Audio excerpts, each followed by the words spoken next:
Welcome to 360 Tamil. இன்னைக்கு இந்த வீடியோல நம்ம எந்த படத்தோட எக்ஸ்பிளனேஷன் பத்தி பார்க்க போறோம்னா, தமிழ்ல இப்ப ரீசெண்டா வெளியான தாய் கிழவி அப்படின்ற படத்தை பத்தி தான் பார்க்க போறோம். எப்ப இந்த படம் ஓடிடில ரிலீஸ் ஆகும்ன்ற மாதிரி நிறைய பேர் காத்துட்டு இருந்திருப்பீங்க. இப்ப இந்த படம் ஓடிடில அவைலபிளா இருக்கு. பார்க்கணும்னு நினைக்கிறவங்க ஃபுல் படத்தை பாருங்க. நான் கூட ஓவரா பில்டப் கொடுக்குறாங்க, படம்லாம் பெருசா இருக்க வாய்ப்பு இல்லைன்னு நினைச்சேன். ஆனா ஸ்டார்டிங்ல இருந்து எண்டிங் வரைக்கும் சூப்பர் என்கேஜ்மெண்ட்டோட கொண்டு போனாங்க. ராதிகாவோட ரோல் ரொம்ப வராது, ஏன்னா ராதிகா படுத்த படுக்கே ஆயிடுவாங்க. அதுக்கப்புறம் நடக்கிறது தான் இந்த படத்தோட கதையாவே இருக்கும். ரொம்ப இன்ட்ரெஸ்டிங்கா கொண்டு போயிருந்தாங்க. நீங்க எதிர்பார்க்காத சில திருப்பங்களையும் இந்த படத்துல வச்சிருப்பாங்க. கண்டிப்பா இந்த படம் உங்க எல்லாருக்குமே பிடிக்கும்னு நம்புறேன். இது வரைக்கும் பார்க்காம இருக்கீங்கன்னா கண்டிப்பா ஒன்ஸ் இந்த படத்தை முழுசாவே பார்த்து ட்ரை பண்ணி பாருங்க. இல்ல கதை தெரிஞ்சுக்கிட்டா போதும்னு நினைக்கிறவங்க இந்த வீடியோவை கண்டினியூ பண்ணுங்க. எக்ஸ்பிளனேஷனுக்குள்ள போறதுக்கு முன்னாடி வீடியோக்கு ஒரு லைக் போடுங்க. இந்த எக்ஸ்பிளனேஷன் பிடிச்சிருந்ததுன்னா ஐப்ன்ற ஆப்ஷனை கிளிக் பண்ணி சப்போர்ட் பண்ணுங்க. மேற்கொண்டு பேசி டைம் வேஸ்ட் பண்ணாம நம்ம நேரடியா எக்ஸ்பிளனேஷனுக்குள்ள போயிடலாம். படத்தோட ஸ்டார்டிங் சீனே ஒரு கிராமத்தை நமக்கு காட்டுறாங்க. ஒருத்தங்க வீட்டுல கல்யாணம் போல எல்லார் வீட்டுக்கும் பத்திரிக்கை வச்சிட்டு இருக்காங்க. இந்த ஊர்ல ஒரு நபர் பேரு பென்னி குயிக் அப்படின்றது. இவருக்கு 40 வயசாயும் கல்யாணம் ஆகல. எல்லாருமே இவரை பயங்கரமா ஓட்டிட்டு இருக்காங்க. அதை பத்தி எல்லாம் கவலைப்படாம அவரும் கிளம்பி போறாரு. இப்போ ஒரு வீட்டுக்கு பத்திரிக்கை வைக்கிறதுக்கு வரும்போது மட்டும் இந்த லேடிஸ் எல்லாம் பயந்துகிட்டே தான் வராங்க. ஃபர்ஸ்ட் வேகமா கிளம்பிடுறாங்க. இந்த வீட்டுல பவுனு தாயின்னு ஒருத்தங்க இருக்காங்க. அவங்கள பார்த்து எல்லாருமே பயப்படுவாங்க போல. அந்த பவுனு தாயை பொறுத்த வரைக்கும் வட்டிக்கு காசு தருவாங்கல்ல, அந்த விஷயத்தை தான் பண்ணிட்டு இருக்காங்க. இப்ப கடவுள் எல்லாம் வேண்டிட்டு இருக்காங்க. இங்கதான் தாய் கிழவின்னு படத்தோட டைட்டில போடுறாங்க. பவுன் தாய் கீழே வராங்கன்னு தெரிஞ்சோன்னா பேரன் இருக்கான் பாத்தீங்களா, டிவி பாக்குறதெல்லாம் விட்டுட்டு வேகமா கிளம்புறான். இன்னும் ஸ்கூலுக்கு போகாம இருக்கியா போன்ற மாதிரி இவங்களும் விரட்டி விடுறாங்க. இப்ப காசை வசூல் பண்றதுக்காக கிளம்ப ஆரம்பிக்கிறாங்க. பவுனு தாய் வராங்க, பவுனு தாய் வராங்கன்ற மாதிரி ஒரு சின்ன பையன் இருக்கான் பாத்தீங்களா, ஊர் முழுக்க கத்தி கத்தி சொல்லிட்டு இருக்கான். எல்லாருமே பவுனு தாயை பார்த்து பயப்படுறாங்க. ஏன்னா காசை சரியான நாள்ல தரலன்னு வச்சுக்கோங்களேன், ஆம்பளை பொம்பளை எல்லாம் பார்க்க மாட்டாங்க, அடிச்சாது காசை வாங்கிடுவாங்க. அந்த மாதிரி நமக்கு காட்டுறாங்க. பவுனு தாயோட வயசுல சில பாட்டிங்க இருப்பாங்கல்ல, அவங்களுக்கு எல்லாம் இவங்க கரியெல்லாம் செஞ்சு தந்துட்டு இருக்காங்க. அதே மாதிரி பவுனு தாய்க்கு சுருளின்னு ஒரு பொண்ணு இருக்காங்க. அம்மா கூட தான் இருக்காங்க. ஹஸ்பண்டுக்கு என்னாச்சு ஏதாச்சு அப்படின்றது இப்போதைக்கு கிளியரா தெரியல. அதே மாதிரி வீக்கெண்ட் வந்துருச்சுன்னா பவுனு தாய் பஸ் ஏறி எங்கேயாவது கிளம்பிடுறாங்க. இந்த கிளவி எங்க போறானே தெரியல, வீக்கெண்ட் ஆனா கிளம்பி போயிடுறா அப்படின்ற மாதிரி எல்லாருமே பேசிக்கிறாங்க. ஆனா பவுனு தாய் எங்க போறாங்கன்றது யாருக்குமே தெரிய மாட்டேங்குது. இப்ப பவுனு தாய் ஒரு வீட்டுல வசூலிக்கிறதுக்காக வந்திருக்காங்க. ஒய்ஃபும் ஹஸ்பண்ட ஒளிய வச்சுட்டு எப்படியோ பவுனு தாயை இந்த இடத்துல சமாளிச்சிட்டு இருக்காங்க. பவுனு தாயும் நாளைக்கு வருவேன் காசு தரணும்ன்ற மாதிரி கிளம்பி போயிடுறாங்க. ஊர்ல எல்லாருக்கும் சாவு வருது, இந்த பாட்டிக்கு மட்டும் சாவு வர மாட்டேங்குது அப்படின்ற மாதிரிலாம் இந்த ஒய்ஃப் புலம்பிட்டு இருக்காங்க. இந்த ஊர்ல ஒரு குடிகாரர் இருப்பாரு. இவருமே பவுனு தாய்க்கு காசு தரணும் போல. அவ எப்படியாவது செத்து போயிடணும், நீ தான்ப்பா அதுக்கு ஹெல்ப் பண்ணும் அப்படின்ற மாதிரிலாம் ஊர் தெய்வத்துக்கிட்டே இவர் வேண்டிட்டு இருக்காரு. இப்ப அப்படியே கட் பண்ணி மறுநாள் பவுனு தாய் வீட்டை காட்டுறாங்க. அவங்க வர டைம் ஆயும் வராம இருக்காங்க. அம்மாக்கு என்னாச்சுன்னு பொண்ணு சுருளிக்கு தெரியல. அதனால இவங்க பையனை போய் செக் பண்ண சொல்றாங்க. இவனுமே செக் பண்றதுக்காக மேல போறான். அப்படி போனவன் ஷாக் ஆன மாதிரி கத்துறான். என்னாச்சு ஏதாச்சு அப்படின்ற மாதிரி ஊர் மக்கள் எல்லாருமே ஷாக் ஆகுறாங்க. பார்க்கலான்ற மாதிரி ஊர் மக்கள் எல்லாருமே அந்த இடத்துக்கு வந்துடுறாங்க. பவுனு தாய்க்கு ஏதோ வலிப்பு வந்துருச்சு போல, அசைவே இல்லாம கைய ஆட்டிட்டு இருக்காங்க. என்னாச்சு பவுனு தாய்க்கு அப்படின்ற மாதிரி எல்லாருமே யோசிக்கிறாங்க. ஊர் மக்கள் எல்லாருமே சந்தோஷம் தான் படுறாங்க. ஏன்னா ஊர் மக்கள்ல நிறைய பேருக்கு இவங்களை பிடிக்காது இல்ல, அதனால ஊர் மக்கள் சந்தோஷப்படுறாங்க. அதே மாதிரி குடிகாரரும் நான் கேட்டதை நிறைவேற்றிட்டியப்பா அப்படின்ற மாதிரி கடவுளுக்கு நன்றி சொல்றாரு. இந்த பவுனு தாய் கையை ஆட்டி ஆட்டி ஏதோ சொல்றதுக்கு ட்ரை பண்றாங்க. இவ என்னதான் சொல்றதுக்கு ட்ரை பண்றா அப்படின்ற மாதிரி இங்க இருக்க எல்லாருமே அவங்களுக்குள்ள பேசிட்டு இருக்காங்க. இப்ப பென்னி குயிக் இருக்கார்ல, ஒரு புரோக்கரை பாக்குறதுக்காக வந்திருக்காரு. எப்பதான் எனக்கு கல்யாணம் முடிச்சு வைப்பீங்கன்னு கேக்குறாரு. யோ ஒரு சம்பந்தம் இருக்கு, அந்த பொண்ணுக்கு ஏற்கனவே 3 வாட்டி டைவர்ஸ் ஆயிருச்சு, 4வது புருஷனா நீ போறியான்ற மாதிரி கேக்குறாரு. சரி வேற வழி இல்ல, அது கூட எனக்கு ஓகேன்னு இவர் சொல்றாரு. ஆனா அதுக்கு நீ தான் அந்த பொண்ணுக்கு 12 சவரன் செய்யணும்ன்ற மாதிரி சொல்றாரு. என்கிட்ட 2 சவரன் தான் இருக்கு, பேசி முடிக்க முடியுமான்னு கேக்குறாரு. அதெல்லாம் முடியாது, இன்னும் 10 சவரனை எப்படியாவது ரெடி பண்ணிட்டு வா, அப்பதான் பேசி முடிக்க முடியும்னு சொல்றாரு. இந்த சமயத்துல தான் பவுனு தாய் முடியாம இருக்கிறது இவருக்கு தெரிய வருது. இப்போ உடனே பென்னி குயிக்கு பார்க்கணும்ன்ற மாதிரி இங்க இருந்து கிளம்ப ஆரம்பிச்சிடுறாரு. ஒரு வைத்தியரை கூட்டிட்டு போனோன்ற மாதிரி வைத்தியரை இவர் அந்த இடத்துக்கு கூட்டு வந்துடுறாரு. ஊர் மக்கள் யாருக்குமே இந்த பாட்டியை பிடிக்காது, ஆனா இவருக்கு ஓரளவுக்கு பிடிக்கும். அதனால தான் வைத்தியரை கூட்டு வந்திருக்காரு. ஏதோ சொல்றதுக்கு ட்ரை பண்றாங்க. இவருமே புரிஞ்சுக்க ட்ரை பண்றாரு. ஆனா என்ன சொல்றாங்கன்றதை இவரால புரிஞ்சுக்கவே முடியல. என்னதான் பவுனு தாயை சொல்றதுக்கு ட்ரை பண்றாங்க அப்படின்ற மாதிரி இவருமே யோசிச்சுட்டு இருக்காரு. அதே மாதிரி பவுனு தாயை பொறுத்த வரைக்கும் 3 பசங்க ஒரு பொண்ணு போல. அந்த 3 பசங்களுக்கு தகவலை சொல்லணும் அப்படின்ற மாதிரி இவருமே தகவல் எல்லாம் சொல்ல ஆரம்பிக்கிறாரு. மூத்த பையனோட பேரு உப்பிலி அப்படின்றது. அவரை பொறுத்த வரைக்கும் ஃபங்க்ஷன்ல பாட்டு போடுற வேலை தான் பண்ணிட்டு இருக்காரு போல. இவர் சரியான கமலஹாசன் ஃபேனா இருப்பாரு. கமல் பாட்டியே போட்டுட்டு இருக்காரு. நாங்களும் பாக்குறோம் வந்ததுல இருந்து கமல் பாட்டியே தான் போட்டுட்டு இருக்க. நான் ரஜினி ஃபேனு, ஒழுங்கு மரியாதையா ரஜினி பாட்டை போடுன்ற மாதிரி ஒருத்தர் பிரச்சனை பண்றாரு. சரி சரி நான் ரஜினி பாட்டை போடுறேன் அப்படின்ற மாதிரி இவருமே கேசட் எடுக்கிறாரு. ஒரு ஸ்டேஜ்ல பாட்டை போடுறாரு. என்ன பாட்டை போடுறாருன்னா எங்கேயும் எப்போதும் சாங்க போடுறாரு. அதுல கமல் ரஜினி 2 பேருமே வருவாங்க. இப்ப கூட நீ கமல் பாட்டை தான் போட்டிருக்க அப்படின்ற மாதிரி ஆளுங்க எல்லாம் பிரச்சனை பண்றாங்க. யோ பிரச்சனை பண்ணாதீங்கயா, நீங்க கேக்குற மாதிரியே பாட்டை போடுறன்ற மாதிரி இவரும் சொல்றாரு.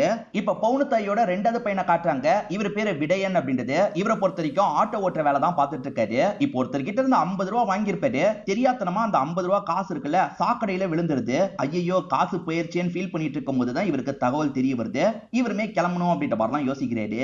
இப்ப பவுனுத்தாயோட சின்ன பையனை காட்டுறாங்க. இவர் பேரு செல்வம் அப்படின்றது. இதுக்கு முன்னாடி பூ பிசினஸ் எல்லாம் பண்ணிருப்பாரு. அதை விட மாலை பிசினஸ்ல நிறைய காசு கிடைக்கும்ன்றதுக்காக இப்ப மாலை பிசினஸ் பண்றதுக்கு முடிவு எடுக்கிறாரு. ஆனா இவருக்கு மாலை கோக்கவே தெரியல. கோக்க தெரியாம ரொம்ப தப்பு தப்பா கோத்து வச்சிருக்காரு. இதனால பிசினஸ்ல நிறைய லாஸ் எல்லாம் ஏற்பட்டிருக்கு. இவர் பெருசா படிக்கல, ஆனா படிச்ச மாதிரி சீன் எல்லாம் போட்டுட்டு இருக்காரு. அம்மா இறந்து போனதுனால 3 பசங்களும் ஒய்ஃபுங்களை கூட்டிட்டு இந்த இடத்துக்கு வந்துடுறாங்க. ஆனா இந்த 3 பேருக்குள்ள ஏதோ பிரச்சனை போயிட்டு இருக்கு போல. இந்த 3 பேருமே சரியா பேசிக்க மாட்டாங்க.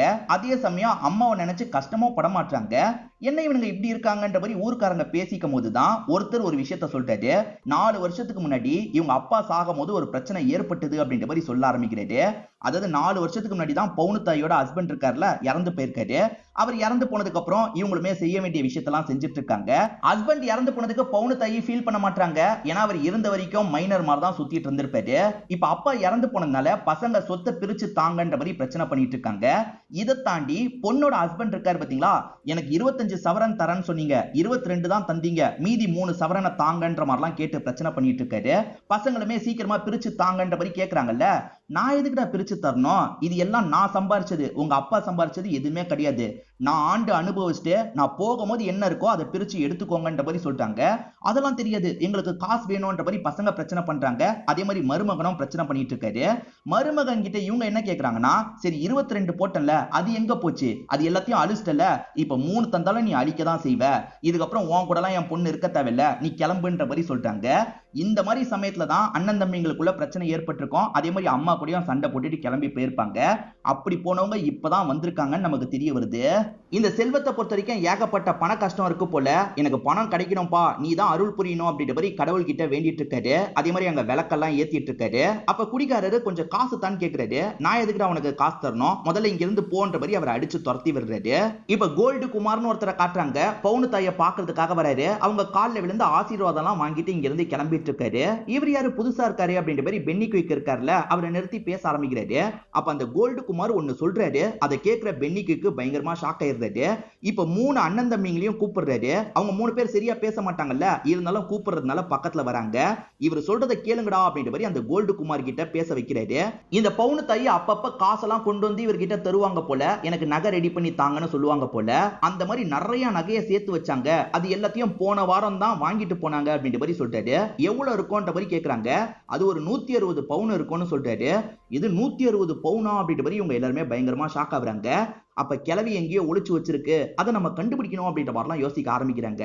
இப்பதான் இந்த இடத்துக்கு மருமகன் வராரு. மருமகன் பேரு முத்து அப்படின்றது. அவருமே இவங்க முடியாம இருக்காங்கன்னு தெரிஞ்சோன்னா சந்தோஷமா பாட்டு பாடிக்கிட்டே எல்லாம் வந்துட்டு இருக்காரு. ஒய்ஃப் முறைச்சு பார்த்துட்டு இருக்காங்க. இந்த சைடு பசங்க பேசிக்கிறத நமக்கு காட்டுறாங்க. பசங்க 50 பவுன் பிரிச்சுக்கலாம் அப்படின்ற மாதிரிலாம் யோசிக்கிறாங்க. அப்ப பென்னி குயிக் என்ன சொல்றாருன்னா, உங்களுக்கு ஹெல்ப் பண்றேன், எனக்கு ஒரு 10 பவுன் மட்டும் தாங்க, என் கல்யாணத்தை முச்சு பண்ற மாதிரிலாம் கேட்கிறாரு. இந்த டிஸ்கஷன் நடந்துட்டு இருக்கும் போது செல்வத்துக்கு ஏதோ ஞாபகம் வருது. செல்வமும் நான் வந்துடுறேன் அப்படின்ற மாதிரி வேகமா இங்க இருந்து ஓட ஆரம்பிக்கிறாரு. டின்னுல எண்ணெய்லாம் விற்பாங்க பாத்தீங்களா, அந்த எண்ணெயெல்லாம் வாங்கிட்டு ஓடுறாரு. இவன் எங்க ஓடிட்டு இருக்கான் அப்படின்ற மாதிரி ஊரை சேர்ந்து எல்லாருமே பார்த்துட்டு இருக்காங்க. இவர் அந்த விளக்க அணையக்கூடாதுன்றதுக்காக தான் போயிட்டு இருக்காரு போல. இவர் நினைச்சது நடக்கணும்னா அந்த விளக்க அணையக்கூடாது, அதனால தான் வேகமா அந்த இடத்துக்கு வந்துட்டு இருக்காரு. யோ புடியா புடியான்ற மாதிரி அந்த குடிகாரர் கிட்ட ஹெல்ப் வாங்கி அந்த விளக்க அணையாம பாத்துக்கிறாரு. நான் சொல்ற வரைக்கும் இந்த விளக்க அணையாம நீ பாத்துக்கணும் அப்படின்ற மாதிரி அந்த குடிகாரர் கிட்ட நிறைய காசெல்லாம் தந்துடுறாரு. சோ அந்த விளக்க அணையாம இருந்தா இவர் நினைச்சது நடக்கும்ன்ற மாதிரி யோசிக்கிறாரு. இப்ப வீட்டுக்கு வந்து திரும்பி அந்த பவுனுத்தாயி பேசுறதை இவங்க கேட்கறதுக்கு ட்ரை பண்றாங்க.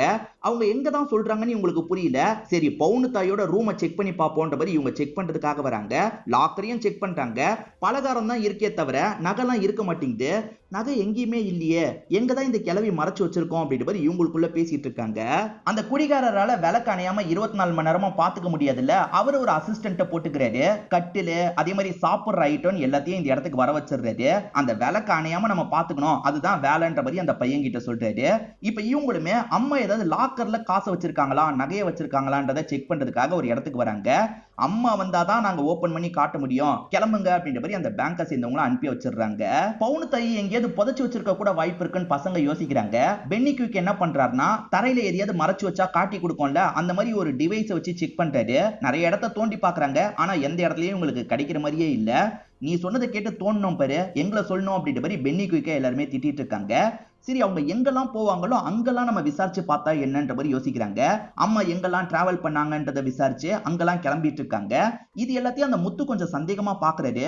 இவனுங்க என்ன திடீர்னு ஒத்துமையா மாறிட்டாங்கன்ற மாதிரிலாம் யோசிச்சுட்டு இருக்காரு. அம்மா ஒரு மலைப்பகுதிக்கு போயிருக்கிறது உங்களுக்கு தெரிய வருது. இந்த மலைப்பகுதியில எங்கேயாவது ஒளிச்சு வச்சிருக்க கூட வாய்ப்பு இருக்கு, செக் பண்ணி பார்க்கலான்ற மாதிரி செக் பண்றாங்க. அம்மா எப்பவுமே ஒரு கூல் ட்ரிங்க்ஸ் குடிப்பாங்க, அந்த பாட்டில்லாம் இருக்கு, ஆனா எங்கன்னு போய் தேடுறதுன்னு இவங்களுக்கு தெரிய மாட்டேங்குது. இதெல்லாம் வேஸ்ட் போல அப்படின்ற மாதிரி இவங்களுக்குள்ள பேசிக்க ஆரம்பிக்கிறாங்க. இப்ப பென்னி குயிக் என்ன சொல்றாருன்னா, அந்த முத்துக்கு லைட்டா சந்தேகம் வந்துருச்சுன்னு நினைக்கிறேன். அந்த முத்துக்கு ஒரு 3 பவுன் தந்தீங்கன்னா அவன் தலையிட மாட்டான், அவனை நம்ம முடிச்சிட்டோம்னா நம்ம பிரிச்சுக்கலாம் அப்படின்ற மாதிரி சொல்லிட்டாரு. ஏன்னா எப்பவுமே அம்மா கிட்ட இருக்க நகை பொண்ணுக்கு தான் போகும், அதாவது முத்து குடும்பத்துக்கு தான் போகும். அதுக்காக நம்ம முன்கூட்டியே 3 பவுனை தந்துட்டோம்னா வரதை நம்ம எடுத்துக்கலாம், என்ன சொல்றீங்க அப்படின்ற மாதிரி கேட்கிறாரு. இவங்களுமே சரின்ற மாதிரிலாம் ஏத்துக்கிறாங்க. ஆனா 3 பவுன் தர முடியாது, நாங்களே கஷ்டத்துல இருக்கோம், 1 பவுன்ல பேசி முடிக்கிறதுக்கு பாருன்ற மாதிரி சொல்றாங்க. பென்னி குயிக்கும் சரின்ற மாதிரி ஏத்துக்கிறாரு. அந்த முத்துவை பொறுத்த வரைக்கும் டென்ஷன் பாத்தியா இருப்பாரு. 1 பவுனுக்கு அவன் ஏத்துக்க மாட்டான், 3 பவுன் தாங்கன்னு கேட்கிறாரு. 3 பவுன்லாம் எங்களால முடியாது, 1 பவுனுக்கே பேசி முடியுன்ற மாதிரி இவர் அனுப்பி வைக்கிறாங்க. முத்து சிகரெட் பிடிச்சிட்டு இருக்கும் போது இவர் பக்கத்துல உட்கார்றாரு. என்ன ஸ்மோக் பண்றியான்னு கேட்கிறாரு. ஆமா ஸ்மோக் பண்ணோம், எனக்கு சிகரெட் தான்ற மாதிரி முத்து கேட்கிறாரு. இல்லப்பா நீ ஸ்மோக் பண்றியான்னு கேட்டேன், என்கிட்ட எல்லாம் சிகரெட் இல்லன்னு சொல்றாரு. நீ தானே சிகரெட் தரன்னு சொன்ன, இப்ப தாடா தாடான்ற மாதிரி முத்து போட்டு அடிக்கிறாரு. முத்து டென்ஷன் பார்ட்டின்னு சொன்னல, அதனால தான் காரணமே இல்லாம போட்டு அடிக்கிறாரு. இதனால இந்த பென்னி குயிக்கு பயம் வேகமா அங்க இருந்து கிளம்புறாரு. இவங்க 3 பேருமே பேசுன்னு சொல்லிட்டாங்க. அவன் காரணமே இல்லாம அடிக்கிறான், 1 பவுன்னு சொன்னா டென்ஷன் ஆயிடுவான், 3 பவுன் தரதா இருந்தா சொல்லுங்க பேசுறேன்ற மாதிரி சொல்றாரு. அப்ப 3 பேரோட ஒய்ஃபை இந்த இடத்துக்கு கோவமா பேசிட்டு இருக்காங்க.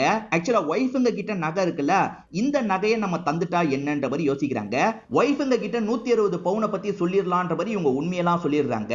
சோ ஒய்ஃபுங்க மாமியாரை கண்டுக்காம இருந்தாங்க, ஆனா இப்ப இந்த விஷயம் தெரிஞ்சோன்னா மாமியாரை கவனிச்சுக்கணும்ன்ற மாதிரி அந்த இடத்துக்கு வந்துடுறாங்க. சுருளி நீ ரெஸ்ட் எடு, நாங்க பாத்துக்கிறோம்ன்ற மாதிரி இவங்க பக்கத்துல உட்கார்றாங்க. அப்பன்னு பார்த்து இந்த பாட்டி யூரின் வேற பாஸ் பண்ணிடுறாங்க. சுருளி நான் வரேன்ற மாதிரி வர பாக்குறாங்க. இல்ல எங்களுக்கு இவங்க மாமியார்ல, நாங்க பாத்துக்கிறோம், நீ உட்காந்து சாப்பிடு அப்படின்ற மாதிரி இவங்களே கிளீன் பண்ற வேலையெல்லாம் பண்ணிட்டு இருக்காங்க. இந்த பென்னி குயிக் டீ கடையில இருக்கும் போது ஒரு விஷயத்தை கவனிக்கிறாரு. அதாவது காது கேட்காதவங்களுக்கு புரியறதுக்காக சைன் லாங்குவேஜ்ல நியூஸ் எல்லாம் சொல்லுவாங்கல்ல, அந்த மாதிரி சொல்லிட்டு இருக்கிறத இவர் கவனிக்கிறாரு.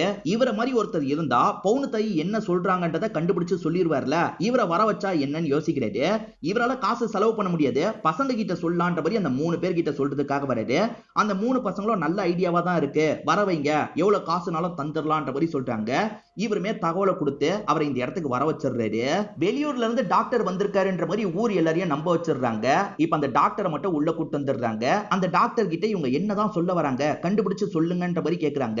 இந்த டாக்டருமே அவங்க என்ன சொல்ல வராங்க அப்படின்றதெல்லாம் கேட்கறதுக்கு ட்ரை பண்ணிட்டாரு. ஓரளவுக்கு இவருக்கு புரியுது போல. புரிஞ்சுக்கிட்ட விஷயத்தெல்லாம் இவங்க கிட்ட எக்ஸ்பிளைன் பண்ண ஆரம்பிக்கிறாரு. 3 எதையோ சொல்லிட்டு இருக்காங்க, அதாவது 3 பாகம் இருக்கிறதா சொல்றாங்க அப்படின்ற மாதிரிலாம் சொல்லிட்டாரு. நம்ம நினைச்சது சரிதான், அந்த நகையை நமக்கு தரதுக்கு அம்மா ட்ரை பண்றாங்க போல அப்படின்ற மாதிரி இவங்களுமே யோசிக்கிறாங்க. சரி எங்க இருக்கான்னு கேக்குறாங்க. எங்க இருக்குன்றத அவங்க சொல்லலையே அப்படின்ற மாதிரி இவர் சொல்றாரு. அப்ப இவரை கூட்டு வந்தது வேஸ்டா போயிருச்சு அப்படின்ற மாதிரி இவங்களும் கடுப்பாவுறாங்க. அம்மா எந்திரிச்சு வந்தாதான் அந்த இடத்த பத்தி தெரியும் போல அப்படின்ற மாதிரி இவங்களுக்குள்ள பேசிட்டு இருக்காங்க. இப்ப அம்மாவோட கண்டிஷன் ரொம்ப மோசமா போயிட்டு இருக்கு போல. கண்டிஷன் ரொம்ப மோசமா போயிட்டு இருக்குன்னு வீட்டுல பாத்துக்கிறவங்க சொல்றாங்க. அதை கேட்கிற முத்து பயங்கரமா சந்தோஷப்படுறாரு. ஆனா இந்த 3 பேரோட ஒய்ஃபுங்களும் ஷாக் ஆகுறாங்க, ஏதாவது பண்ணுங்கன்ற மாதிரி சொல்றாங்க. அம்மா இறந்து போயிட்டாங்கன்னா அந்த இடத்த பத்தி கடைசி வரைக்கும் தெரியாம போயிடும்ல, அம்மாவை எப்படியாவது காப்பாத்தணும்னு இவங்க 3 பேருமே யோசிக்கிறாங்க. பெரிய ஹாஸ்பிட்டலுக்கு கூட்டு போலாம் அப்படின்ற மாதிரி அம்மாவை வேகமா இங்க இருந்து கூப்பிட்டு கிளம்ப ஆரம்பிக்கிறாங்க. யார் என்று தெரிகிறதான் விஸ்வரூபம் படத்துல ஒரு பாட்டு வரும் பாத்தீங்களா, அந்த பாட்டு தான் இப்ப ஓடிட்டு இருக்கு. இவங்க ஸ்லோ மோஷன்ல வேகமா அம்மாவை தூக்கிட்டு போறதெல்லாம் நமக்கு காட்டுறாங்க. இவங்க என்ன அம்மா மேல இவ்வளவு பாசம் வச்சு தூக்கிட்டு போறாங்க, ஏதோ தப்பா இருக்கே அப்படின்ற மாதிரி முத்துவும் இந்த இடத்துல யோசிக்கிறாரு. இவங்க 3 பேருமே சேர்ந்த மாதிரி பக்கத்துல இருக்க ஒரு பெரிய ஹாஸ்பிட்டலுக்கு கூட்டு வந்துடுறாங்க. எங்க அம்மாவை எப்படியாவது காப்பாத்தி கொடுங்க அப்படின்ற மாதிரிலாம் சொல்லிட்டாங்க. அம்மா மேலே உங்களுக்கு பெருசா பாசம்லாம் கிடையாது, அம்மா இறந்து போயிட்டா இடம் தெரியாம போயிடும்ல, அதுக்காக தான் இப்படி பண்றாங்க. இங்க ஹாஸ்பிட்டல்ல ஃபீஸ் ரொம்ப அதிகமா சொல்றாங்க, என்ன பண்றது, இருக்கிற நகை எல்லாத்தையும் விக்கலான்ற மாதிரி இவங்களுமே விக்கிறாங்க. அதே மாதிரி இவங்க காசெல்லாம் செலவு பண்றாங்க. சுருளி மட்டும் தான் அம்மாவோட கண்டிஷனை நினைச்சு ஃபீல் பண்றாங்க, மத்த எல்லாருமே நடிக்க தான் செஞ்சுட்டு இருக்காங்க. ஆக்சுவலா சுருளிக்கு இந்த விஷயம் தெரிய கூட வாய்ப்பு இருக்கு. சுருளி எங்க போனாலும் கவனிக்கணும் அப்படின்ற மாதிரி இந்த 3 பேர் யோசிக்கிறாங்க. அதாவது அந்த 3 பசங்களோட ஒய்ஃபுங்க யோசிக்கிறாங்க. சுருளி பக்கத்துல எங்க போனாலும் சரி இவங்க உடனே ஃபாலோ பண்ணிட்டு இருக்காங்க. அதே மாதிரி அங்க இருக்க அந்த குடிகாரர் இருக்காரு பாத்தீங்களா, இந்த விளக்கு அணையவே கூடாதுன்ற மாதிரி எல்லா வேலையும் பண்ணிட்டு இருக்காரு. இதை எதுக்காக பண்றீங்கன்னு அந்த அசிஸ்டன்ட் பையன் கேக்குறான். இவர் உண்மையிலேயே ரொம்ப சக்தி வாய்ந்தவரு, நான் கேட்டோன்னா அந்த பாட்டிக்கு அந்த மாதிரி ஆயிடுச்சு அப்படின்ற மாதிரிலாம் இந்த இடத்துல சொல்லிட்டு இருக்காரு. இப்ப 3 மருமகளும் மாமியாரை பத்தி பேசிட்டு இருக்காங்க. ஆக்சுவலா அந்த மாமியார் ஏதாவது வேலையை செய்ய வச்சுக்கிட்டே இருப்பாங்க போல, நிம்மதியா படுத்து ரெஸ்டே எடுக்க முடியாது, டார்ச்சர் பண்ணுவாங்க. நானும் புருஷனும் தியேட்டருக்கு போலான்னு பார்த்தா, தியேட்டருக்கு போய் எதுக்கு காசை கரியாக்குறீங்க, வீட்லயே உட்காந்து பாருங்கன்னு சொல்லும். அந்த கிழவி இப்படி இருக்கிறத பார்க்கும்போது சந்தோஷமா தான் இருக்குன்னு பேசுறாங்க. அப்ப பொண்ணு பீரோல இருந்து ஏதோ எடுக்கிறாங்க, நகை தான் எடுக்கிறாளா அப்படின்ற மாதிரி இவங்க பார்த்துட்டு இருக்காங்க. ஆனா துணிமணியை தான் எடுக்கிறாங்க. அம்மாக்கு போய் கொடுத்துட்டு வந்துடுறேன்னு சொல்லிட்டாங்க. நீ எதுக்கு அங்கெல்லாம் போய்கிட்டு, அதெல்லாம் நாங்க பாத்துக்கிறோம் அப்படின்ற மாதிரி இவங்கள ஒருத்தரே அந்த துணியெல்லாம் கொண்டு போறாங்க. அதே மாதிரி ஹாஸ்பிட்டல்ல இப்ப காசு தேவைப்படுது. இந்த பென்னி குயிக் இருக்காரு பாத்தீங்களா, உப்பிலியோட ஒய்ஃப் கிட்ட இருந்து காசெல்லாம் வாங்கிட்டு இருக்காரு. இவர் எதுக்காக உப்பிலி ஒய்ஃப் கிட்ட இருந்து காசை வாங்குறாரு அப்படின்ற மாதிரி முத்துவோட பையனும் கவனிச்சிடறான். இப்ப முத்து ஒரு ஹோட்டல்ல இருக்கும் போது கால் பண்ணி விஷயத்த சொல்றான். இது உப்பிலி ஒய்ஃப் கிட்ட இருந்து இவன் காசை வாங்குறானா, எதுக்கு வாங்கியிருப்பானா இருக்கும்ன்ற மாதிரி செக் பண்றதுக்காக வராரு. அந்த சமயம் பென்னி குயிக் ஒரு ஹோட்டல்ல நல்லா சாப்பிட்டுட்டு இருக்காரு. இவ்வளவு சாப்பிடுற அளவுக்கு வாங்கிட்டு ஏதுரா காசுன்ற மாதிரி லாக் பண்ணிட்டாரு. இப்ப என்ன பண்றதுன்னு தெரியாம இவர் திருன்னு முழிச்சிட்டு இருக்காரு. முத்து போட்டு அடிக்கிறாருல, இவர் பயத்துல எல்லா விஷயத்தையும் சொல்லிடுறாரு. அதாவது 160 பவுன் கிடைக்க போதுல அந்த விஷயத்த சொல்லிடுறாரு. நியாயமா அது என்னோட ஒய்ஃபுக்கு தான் கிடைக்கணும், ஆனா அதை எனக்கே தெரியாம 3 பாகமா பிரிச்சுக்கிறதுக்கு பிளான் போட்டிருக்காங்களா, நீ கேட்ட மாதிரி 10 பவுன் நான் தரேன், ஆனா எனக்கு தெரிஞ்சது அவங்களுக்கு தெரியக்கூடாது, அவங்க எப்படியாவது அந்த பாட்டியை காப்பாத்துட்டோம், அதுக்கப்புறம் அந்த நகையெல்லாம் எனக்கு சொந்தம் நான் வாங்கிக்கிறேன், அது வரைக்கும் நீ அவங்க ஆளு மாதிரியே இருன்ற மாதிரி அனுப்பி வச்சிடுறாரு. அம்மாவோட கண்டிஷன் கிரிட்டிக்கலா இருக்குன்னு டாக்டர் சொல்லிட்டாரு. செல்வத்துக்கு தான் இங்கிலீஷ் புரியும்ன்ற மாதிரி அண்ணனுங்க கேட்க சொல்றாங்க. டாக்டர் கிரிட்டிக்கலா இருக்கிறதா சொல்லிட்டாரு, ஆனா செல்வம் அம்மா தேறி வந்துட்டு இருக்காங்க, எந்த ஒரு பிரச்சனையும் இல்லன்ற மாதிரி தப்பா புரிஞ்சுக்கிட்டு சொல்றாரு. திடீர்னு அம்மாவை ஐசியூக்குலாம் கொண்டு போறாங்க. நல்லா தானே இருந்தாங்க, எதுக்கு ஐசியூக்கு கொண்டு போறீங்கன்னு இவங்க கேட்கும் போதுதான், எது நல்லா இருந்தாங்களா, ஏற்கனவே முடியாம தான் இருந்தாங்கன்னு நாங்க சொன்னமே அப்படின்ற மாதிரி டாக்டர் சொல்லிட்டாரு. அப்ப தம்பி தான் தப்பா புரிஞ்சிருக்கான்றது அண்ணனுங்களுக்கு தெரியுது. உனக்கு புரியலன்னு சொல்ல வேண்டியதானே, எதுக்காகடா இந்த மாதிரிலாம் பண்ண அவரை போட்டு அடி அடின்னு அடிச்சிட்டு இருக்காங்க. இப்ப நிர்வாகத்தோட எட்டே இவங்க கிட்ட பேச ஆரம்பிக்கிறாரு. முதல்ல அவங்க டீமை சேர்ந்தவங்கள தான் திட்டுறாரு. அவங்களுக்கு இங்கிலீஷ் தெரியலனா தமிழ்ல சொல்றதுக்கு உங்களுக்கு என்ன, எதுக்காக இந்த மாதிரி பண்ணீங்கன்ற மாதிரி முதல்ல அவரோட ஆளுங்களை திட்டுறாரு. அதுக்கப்புறம் இந்த பசங்களை கூப்பிட்டு பேச ஆரம்பிக்கிறாரு. உங்க அம்மாவோட கண்டிஷன் இந்த மாதிரி தான் இருக்கு, அவங்க தேறி வர்றது கொஞ்சம் கஷ்டம் தான், இதுக்கு மேல உங்க முடிவு தான், கூட்டு போனோம்னா கூட நீங்க கூட்டு போய்க்கோங்கன்ற மாதிரிலாம் சொல்லிட்டாரு. ஆனா இவங்க இருக்காங்கல்ல, டாக்டர் எவ்வளவு செலவு பண்ணாலும் பரவாயில்ல, ஒரு 5 நிமிஷம் மட்டும் பேச வைங்க, எங்களுக்கு போதும்னு சொல்லிட்டாங்க. என்ன காப்பாத்துங்கன்னு சொல்லுவாங்கன்னு பார்த்தா 5 நிமிஷம் பேசினா போதும்னு சொல்றாங்க. ஏதோ தப்பா இருக்குன்ற மாதிரி டாக்டர் யோசிக்கிறாரு. நீங்க சீக்கிரமா கூப்பிட்டு கிளம்புங்க அப்படின்ற மாதிரிலாம் பசங்க கிட்ட சொல்றாரு. இப்ப வரைக்கும் செலவு பண்ணாங்கல்ல, அதை ஈக்குவலா பிரிச்சுக்கலாம்னு நினைக்கிறாங்க. அந்த இடத்துலயும் இந்த தம்பி கணக்கெல்லாம் தப்பா சொல்றாரு. தம்பி பேரு செல்வம்னு சொன்னல, டே கணக்கெல்லாம் உனக்கு தெரியாதா, நீ முதல்ல கிளம்புடா அப்படின்ற மாதிரி அண்ணனுங்க 2 பேர் கோவப்பட்டு துரத்தி விடுறாங்க. இவர் ஹாஸ்பிட்டலுக்கு வெளியே வந்து உட்கார்றாரு. அந்த சமயம் ஒரு ஃபேமிலியில பாட்டிக்கு உடம்பு முடியல போல, ஆம்புலன்ஸை உடனே எடுத்துட்டு கிளம்பணும்னு ஃபேமிலி நினைக்கிறாங்க.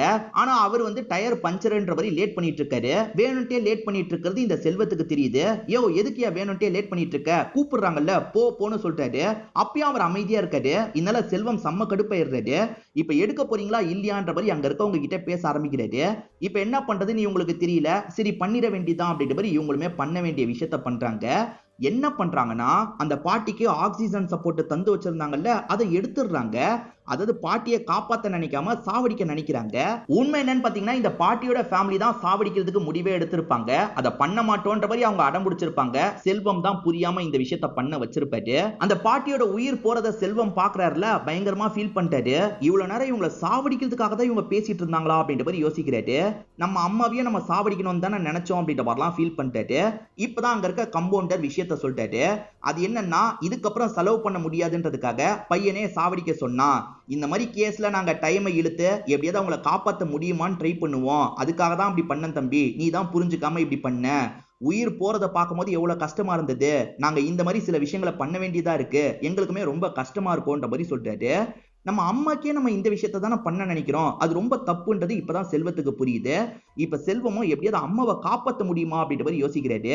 அம்மாவை காப்பாத்தினா என்னன்ற மாதிரி இங்க இருக்கவங்க கிட்ட எல்லாம் பேச ஆரம்பிக்கிறாரு. திடீர்னு பார்த்தா இந்த அம்மா கிட்டயே நல்ல இம்ப்ரூவ்மெண்ட் எல்லாம் வர ஆரம்பிக்குது. அம்மா தேறி வந்துட்டு இருக்காங்க அப்படின்ற மாதிரி டாக்டர்ஸ் இருக்காங்கல்ல, சந்தோஷமா இந்த பசங்க கிட்ட விஷயத்த சொல்லிட்டாங்க. ஆனா இந்த பசங்க ஏற்கனவே கூட்டு போற மைண்ட் செட்டுக்கு வந்துட்டாங்க. ஏற்கனவே நிறைய செலவாயிடுச்சு, நாங்க கூட்டு போறோம்ன்ற மாதிரி சொல்லிட்டாங்க. அம்மா சீரியஸான கண்டிஷனுக்கு போகும்போது பிரச்சனை பண்ணீங்க, இப்ப தேறி வராங்கன்னு சொல்றேன், கூட்டு போனோம்னு சொல்றீங்க, இதுக்கு மேல உங்க விருப்பம்ன்ற மாதிரி அந்த டாக்டர் சொல்லிடுறாரு. ஆனா செல்வம் இருக்கார்ல, அண்ணன் எப்படியாவது காப்பாத்திரலாம்ன்ற மாதிரி சொல்லிட்டாரு. இதுக்கு மேல செலவு பண்ண நம்ம கிட்ட ஏதுரா காசுன்ற மாதிரி அண்ணனுங்க சொல்லிட்டாங்க. அண்ணன் நமக்கு தான் நிறைய காசு கிடைக்கும்ல, ப்ளீஸ்ண்ணே ஏதாவது பண்ணி காப்பாத்திரலாம் அப்படின்ற மாதிரி இவருமே மனசை மாத்துறதுக்கு ட்ரை பண்றாரு. இது எல்லாத்தையும் கவனிச்சிட்டு இருக்க பென்னி குயிக் இந்த முத்துக்கு கால் பண்ணலாம்னு யோசிக்கிறாரு. முத்துவை பொறுத்த வரைக்கும் ஒரு இடத்தை வாங்குறதுக்காக அட்வான்ஸா காசெல்லாம் தந்துட்டு இருக்காரு. இப்ப பென்னி குயிக் அவங்கள காப்பாற்ற முடியாது, அவங்க சாக போறாங்க, ஏன்னா ஃபீஸ் இல்லன்ற மாதிரி சொல்லிட்டாரு. எவ்வளவு வேணும்னு கேட்கும்போது 4 லட்சம்ன்ற மாதிரி பென்னி குயிக் சொல்லிட்டாரு. இவர் இடத்துக்கு அட்வான்ஸா 4 லட்சம் தந்திருப்பாரு. அந்த 4 லட்சத்தை திரும்பி வாங்கிடுறாரு. இப்ப பென்னி குயிக்க பாக்குறதுக்காக ஹாஸ்பிட்டலுக்கு வந்துடுறாரு. இந்த காசை வச்சு எப்படியாவது அந்த பாட்டியை காப்பாத்திருங்க, இந்த காசை நான் தந்தன்றதெல்லாம் சொல்லிடாத, நீயே ரெடி பண்ணி தர மாதிரி தந்துரு, அப்பதான் எல்லாம் கரெக்டா இருக்கும்னு சொல்லிட்டாரு. பென்னி குயிக்கும் சரின்ற மாதிரிலாம் இந்த இடத்துல ஏத்துக்கிறாரு. அண்ணனுங்க திரும்ப திரும்ப காசு இல்லன்ற மாதிரி சொல்லிட்டு இருக்காங்க. நாளை பின்ன நம்ம முடியாம இருக்கும் போது நம்ம பசங்க காசு இல்லன்னு கை விரிச்சிட்டா நம்ம ஏத்துப்போமான்னு, அதனால நம்ம அம்மாவை நம்ம ஏதாவது பண்ணி காப்பாத்தலானே அப்படின்ற மாதிரி சொல்லிட்டாரு. சரி ஏதாவது பண்ணி காசை பெறட்டலான்ற மாதிரி இவங்களுமே ஐடியா பண்ணிட்டு இருக்காங்க. அப்ப பென்னி குயிக் இந்த இடத்துக்கு வராரு. காசை நான் ரெடி பண்ணிட்டேன்னு சொல்லிட்டாரு. நீ எதுக்குடா இதுல இவ்வளவு ஆர்வமா இருக்கன்னு பென்னி குயிக் கிட்ட கேக்குறாங்க. அப்பதானே எனக்கு 10 பவுன் கிடைக்கும், எனக்கு கல்யாணம் ஆகும்ன்ற மாதிரி சொல்லிட்டாரு. ஏண்டா நாங்க கல்யாணம் பண்ணி கஷ்டப்படுறத பார்த்தும் கல்யாணம் பண்ணணும்னு நினைக்கிறியா, அப்படி கல்யாணம் பண்றதுல என்னதான்டா உனக்கு ஆசைன்ற மாதிரி கேக்குறாங்க. இவருமே இவரோட ஆசையை சொல்ல ஆரம்பிக்கிறாரு. அது என்னன்னா, ஞாயிற்றுக்கிழமை நான் ஊர் சுத்திட்டு இருக்கும் போது சீக்கிரமா வீட்டுக்கு வாங்கன்னு சொல்றதுக்கு ஒரு ஒய்ஃப் வேணும், அதே மாதிரி வீட்டுல எனக்காக சமைச்சு ஆசையா பரிமாறுறதுக்கு ஒரு ஒய்ஃப் வேணும், என் கூட சேர்ந்து டைமை ஸ்பெண்ட் பண்றதுக்கு ஒரு ஒய்ஃப் வேணும் அப்படின்ற மாதிரி ரொம்ப எமோஷனலா பேசுறாரு. உங்களுக்குலாம் அம்மா இருந்தாங்க, பார்த்து கல்யாணம் பண்ணி வச்சிட்டாங்க, எனக்கு தான் யாருமே இல்லையன்ற மாதிரி ஃபீலிங்கா பேசுறாரு. இவர் கல்யாணத்துக்கு எவ்வளவு விரும்புறாருன்றது இப்பதான் உங்களுக்கு புரியுது. இவ்வளவு நேரம் கிண்டல் தான் பண்ணிருப்பாங்க, இப்ப இவங்களே எமோஷனல் ஆயிடுறாங்க. சரி விட்ரா, இது எல்லாம் முடியட்டும், நாங்களே பார்த்து கல்யாணம் பண்ணி வைக்கிறோம்ன்ற மாதிரி சொல்றாங்க. இப்ப காசெல்லாம் பே பண்ணிடுறாங்க. அந்த பாட்டிக்கு ஒரு சின்ன ஆபரேஷன் பண்ணணும் அப்படின்ற மாதிரி டாக்டர் சொல்லியிருப்பாரு. இன்னும் அந்த இடத்துல விளக்கு எரியணும்ன்றதுக்காக அந்த குடிகாரர் எல்லா வேலையும் பண்ணிட்டு இருக்காரு. அதே மாதிரி 3 மருமகளும் ஒவ்வொரு விஷயம் பண்றாங்க. ஒருத்தங்க பிச்சை எடுக்கிற மாதிரி பண்ணிட்டு இருக்காங்க, இன்னொருத்தங்க கோயில்ல மண் சோறு சாப்பிட்டுட்டு இருக்காங்க, இன்னொருத்தங்க நெருப்ப கையில பிடிச்சு தூக்குவாங்கல்ல அந்த விஷயத்த பண்ணிட்டு இருக்காங்க. இதை தாண்டி முத்துவும் அழகு குத்திலாம் நடந்து போயிட்டு இருக்காரு. இப்ப மழை பயங்கரமா பேஞ்சிட்டு இருக்கு. அந்த விளக்கு அணைஞ்சிடக்கூடாதுல்ல, அதனால அவருமே கொடலாம் பிடிச்சு அதை நல்லபடியா அணையாம பார்த்துட்டு இருக்காரு. இப்ப 3 மருமகளும் பேசிக்கிறத நமக்கு காட்டுறாங்க. இந்த கிழவிக்காக நம்ம எவ்வளவு கஷ்டப்பட வேண்டியதா இருக்கு, எல்லாம் அந்த காசு வர வரைக்கும் தான், காசு வந்துட்டா நம்ம நிம்மதியா இருக்கலாம்ன்ற மாதிரி இவங்களுக்குள்ள பேசிட்டு இருக்காங்க. இந்த சமயம் கூட சுருளி இருக்காங்கல்ல, தைக்கிற வேலையெல்லாம் பார்த்துட்டு இருக்காங்க. இப்ப வாங்க வந்தவங்க கிட்ட தைக்கிற துணியெல்லாம் தந்துடுறாங்க. அந்த கிழவி தேடி வரணும், நாங்களே இந்த பூஜைலாம் பண்ணிட்டு இருக்கோம், நீ என்னடி எதுவுமே பண்ணாம இருக்கன்ற மாதிரி அவங்கள பார்த்து கேக்குறாங்க. இப்ப அவங்க சில விஷயங்களை சொல்ல ஆரம்பிக்கிறாங்க. அது என்னன்னா, எல்லாருமே என்னோட அம்மா அவங்களோட வேலைக்காக தான் என்ன வச்சிருக்காங்க, மாப்பிள்ளை கூட சேர விடாம வச்சிருக்காங்கன்ற மாதிரி ஊருக்குள்ள பேசுவாங்க. ஆனா அது உண்மை கிடையாது. என் அம்மா எப்பவுமே சொல்லுவாங்க, பெண்கள் எப்பவுமே அவங்கள நம்பி தான் இருக்கணும், இன்னொருத்தரை நம்பி இருக்க கூடாதுன்ட்டு. அதுக்கேத்த மாதிரி என்ன ட்ரெயின் பண்ணிருக்காங்க. இப்ப என்னால பொழைச்சுக்க முடியும், என் பையனை என்னாலேயே காப்பாத்திக்க முடியும்ன்ற மாதிரி பேசுறாங்க. இந்த கிராமத்துல பொண்ணுங்க வயசுக்கு வந்துட்டா பெருசா படிக்கலாம் விட மாட்டாங்க, சீக்கிரமா கல்யாணம் பண்ணி வச்சிருவாங்க. ஆனா பவுனு தாய் இருக்காங்கல்ல, இன்னும் 4 எழுத்து நீ கத்துக்கிறது நல்லதுதான், நீ படிப்பை முடிச்சிருன்ற மாதிரி படிக்கலாம் வச்சிருப்பாங்க. அது எனக்கு ஏதாவது யூஸ்ஃபுல்லா இருக்கும்ன்றதுக்காக அந்த விஷயத்தெல்லாம் பண்ணாங்க. அதே மாதிரி உங்களை திட்டுறதா மட்டும்தான் நீங்க நினைப்பீங்க, ஆனா புதுசா ஒரு 4 விஷயத்தை உங்களை கத்துக்க வைக்கிறதுக்காக தான் திட்டிருப்பாங்க. உங்க ஹஸ்பண்டோட தயவு இல்லாம நீங்களே ஸ்ட்ராங்கா இருக்கணும்ன்றதுக்காக தான் அப்படி திட்டிருப்பாங்க. அவங்க ரொம்ப நல்லவங்க அப்படின்ற மாதிரிலாம் எமோஷனலா பேசுறாங்க. அவங்க ரொம்ப கஷ்டப்பட்டுட்டாங்க, நிம்மதியா போய் சேர்ந்தாலும் எனக்கு சந்தோஷம் தான் அப்படின்ற மாதிரி சொல்றாங்க. ஆபரேஷன்ல எதுனால நடக்க வாய்ப்பு இருக்குல்ல, அதனால எல்லார்கிட்டயும் கையெழுத்த வாங்குறாங்க. அதாவது பசங்க 3 பேர்கிட்டயும் கையெழுத்தெல்லாம் வாங்கி ஆபரேஷன் தியேட்டருக்கு கூட்டு போயிடுறாங்க. இப்ப ஆபரேஷனும் நடக்க ஆரம்பிக்குது. ஆக்சுவலா இந்த பாட்டி பொழைக்கணும்னு ஊர்ல இருக்க பாட்டிங்கெல்லாம் வேண்டிட்டு இருக்காங்க. ஏன்னா பாட்டிங்களுக்கெல்லாம் அவங்க அப்பப்ப சமைச்சுலாம் தந்த மாதிரி நமக்கு காமிச்சிருப்பாங்க. இப்ப உப்பிலியோட பொண்ணு இருக்காங்கல்ல, பாட்டி வரணுமா வரக்கூடாதா அப்படின்ற மாதிரி அந்த பையன் கிட்ட கேக்குறாங்க. அதாவது அந்த சுருளியோட பையன் கிட்ட கேக்குறாங்க. கண்டிப்பா வரணும்னு சொல்றான். ஏண்டா பாட்டி உன்னை டிவி பார்க்க விட மாட்டாங்கல்ல, பாட்டி வரணும்னு சொல்றேன்ற மாதிரி கேக்குறாங்க. டிவி பார்க்க விடாததுக்கெல்லாம் அவங்க சாவணும்னு நினைப்பனா? பாட்டி நல்ல பாட்டி தான், என்ன டிவி பார்க்க விட மாட்டாங்க, என் நல்லதுக்காக தானே அப்படி பண்றாங்க, அவங்க வரட்டும் அப்படின்ற மாதிரி சொல்றான். இப்ப ஆபரேஷன் தியேட்டரை விட்டு டாக்டர் வரும்போது இவங்களும் என்னாச்சு ஏதாச்சுன்ற மாதிரிலாம் வெயிட் பண்ணிட்டு இருக்காங்க. வந்த டாக்டர் மெடிக்கல் மிராக்கிள், அவங்க பொலஸ்டாங்கன்றதை இங்கிலீஷ்ல சொல்றாரு. ஆனா இத பசங்க தப்பா புரிஞ்சுக்கிட்டு இறந்து போயிட்டாங்களான்ற மாதிரி ஃபீல் பண்றாங்க. எங்க அவங்க நல்லபடியா இருக்காங்கன்னு தான் சொல்றேன்ற மாதிரி சொல்றாரு. அப்பாடா அப்படின்ற மாதிரி இவங்க சந்தோஷப்படுறாங்க. இத பத்தி உங்களோட ஒய்ஃபுங்களுக்கு கால் பண்ணி சொல்லிடுறாங்க. இப்ப பையன் ஓடி வந்து அம்மா சுருளி கிட்ட சொல்றான். சுருளியும் அம்மா பொலஸ்டாங்கன்னு தெரிஞ்சோனே இந்த இடத்துல சந்தோஷப்படுறாங்க. இப்ப பசங்க இருக்காங்கல்ல, அம்மா கிட்ட பேசணும், அம்மா கிட்ட நைஸா கேட்டு விஷயத்தை தெரிஞ்சுக்கணும் அப்படின்ற மாதிரிலாம் யோசிக்க ஆரம்பிக்கிறாங்க. இந்த சமயத்துல இவங்களோட சித்தப்பா ஒருத்தர் இறந்து போயிடுறாரு போல. இவங்களால போக முடியாதுல்ல, டே பென்னி குயிக் நீ போயிட்டு வந்துருன்ற மாதிரி அனுப்பி வச்சிடுறாங்க. இப்ப அம்மாவை பார்க்கறதுக்காக உள்ள வராங்க. அம்மா ஒரு மாதிரி பிரம்ம பிடிச்ச மாதிரி இருக்காங்க. ஒருவேளை கிளவி எல்லாத்தையும் மறந்துருக்குமா அப்படின்ற மாதிரி உங்களுக்கு லைட்டா பயமா இருக்கு. என்னாச்சுமா அப்படின்ற மாதிரி பேசும்போது, இதுல என்னடா சக்கரை கம்மியா இருக்கு அப்படின்ற மாதிரி அம்மா சொல்றாங்க. அந்த சித்தப்பா சாவுக்காக முத்து வந்திருப்பாரு. அந்த இடத்துக்கு பென்னி குயிக்கும் வரதுனால கோவப்படுறாரு. ஏண்டா உனக்கு அவ்வளவு செலவு பண்ணி அங்க பாடுறானா இங்க வந்திருக்க அப்படின்ற மாதிரிலாம் இவர் கூட சண்டை போட்டுட்டு இருக்காரு. இப்ப 3 பசங்க நைஸா விஷயத்தை ஆரம்பிக்கிறாங்க. நீ முடியாம இருக்கும் போது ஏதோ சொல்றதுக்கு ட்ரை பண்ணலமா, 3 ஏதோ சொல்றதுக்கு ட்ரை பண்ண, என்னன்றத சொல்லுமா அப்படின்ற மாதிரி கேக்குறாங்க. அதுவாடா, நான் மயங்கி விழும்போது ஃபேன் ஓடிக்கிட்டே இருந்தது, 3வது சுவிட்சை கரெக்டா ஆஃப் பண்ணிருங்கன்னு சொல்றதுக்கு தான் ட்ரை பண்ணேன், ஆனா நீங்க புரிஞ்சுக்கவே இல்லைன்னு சொல்லிட்டாங்க. எது ஃபேனை தான் ஆஃப் பண்ண சொன்னியான்னு பசங்க ஷாக் ஆகுறாங்க. அதே மாதிரி இந்த சா வீட்ல எல்லாருமே சேர்ந்து ஒருத்தர் அடிச்சிட்டு இருக்காங்க. கூட்டத்தை விலைக்கு பார்த்தா கோல்டு குமார தான் அடிச்சிட்டு இருக்காங்க. இவர் எதுக்காக அடிக்கிறீங்க அப்படின்ற மாதிரி அந்த இடத்துக்கு வந்து பென்னி குயிக் கேக்குறாரு. இவன் சரியான பைத்தியம், சா வீட்ல வந்து இந்த மாதிரிலாம் பேசிட்டு போவான்ற மாதிரி சொல்றாங்க. இது சா வீட்ல வந்து இந்த மாதிரி பேசிட்டு போவானா, அப்ப இவன் பேசினதை நம்பிதான் இவ்வளவு விஷயத்த பண்ணுமான்ற மாதிரி பென்னி குயிக் ஷாக் ஆகுறாரு. 160 பவுன் வாங்கிட்டு போனதா சொன்னாரு பாத்தீங்களா, அது எல்லாமே உண்மை இல்லன்றது இப்பதான் தெரிய வருது. பசங்களும் அப்ப நீ நகையெல்லாம் சேர்த்து வைக்கலையான்னு அம்மா கிட்ட கேக்குறாங்க. இல்லன்னு சொல்றாங்க. அப்ப நீ வசூலிச்ச காசை வச்சு என்னதான் பண்ணன்ற மாதிரி பசங்க கேக்குறாங்க. அதுவான்ற மாதிரி அம்மாவும் ஒரு விஷயத்த சொல்றாங்க. ஆக்சுவலா வீக்கெண்ட் மட்டும் இவங்க வெளியே போவாங்கல்ல, எதுக்காக தெரியுமா வெளியே போவாங்க, இவங்களுக்கு பிடிச்ச எல்லா விஷயத்தையும் பண்ணுவாங்க. அதாவது சினிமா பிடிச்சா சினிமாக்கு போய் படம் பார்ப்பாங்க, அதே மாதிரி இவங்களுக்கு பிடிச்ச ட்ரெஸ்ஸை போடுவாங்க, பிடிச்ச சாப்பாடை வாங்கி சாப்பிடுவாங்க. இப்படிதான் காசெல்லாம் அழிச்சன்ற மாதிரி சொல்றாங்க.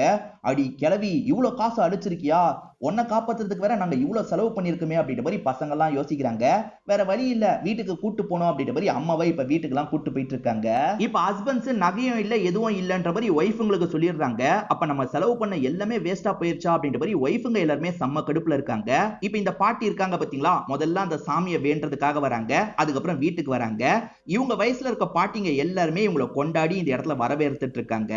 இப்ப வீட்டுக்கு வந்த பவுனு தாய் இருக்காங்க பாத்தீங்களா, அவங்க கட்டில்ல வந்து உட்கார்றாங்க. இது வரைக்கும் நடந்த எல்லா விஷயத்தையும் யோசிச்சு பாக்குறாங்க. உண்மை என்ன தெரியுமா, இவங்க நகையெல்லாம் வச்சிருப்பாங்க. அந்த நகையை பத்தி தான் அவர்கிட்ட சொல்றதுக்கு ட்ரை பண்ணிருப்பாங்க. நம்ம செத்துட்டா சொல்லணும்ன்றதுக்காக தான் சொல்றதுக்கு ட்ரை பண்ணிருப்பாங்க. பசங்க கிட்ட போய் தான் சொல்லியிருப்பாங்க.